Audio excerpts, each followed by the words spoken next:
Steve Robertson, Muddy River Ag here. This is the Horsch JP6RT. So what happens with this seamless tubing, when it's cut by a laser, and these joints here, the Horsch will put a lot of time and effort into these joints here, but when you cut the seamless tubing with a laser, it doesn't distort. Like RHS, it's got a cold rolled RHS with a seam down, a welded seam.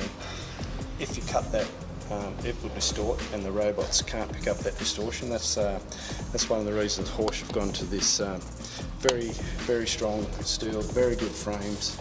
The engineering in these frames are exceptional. You can see that these steel beams here actually go inside, so they're cut in.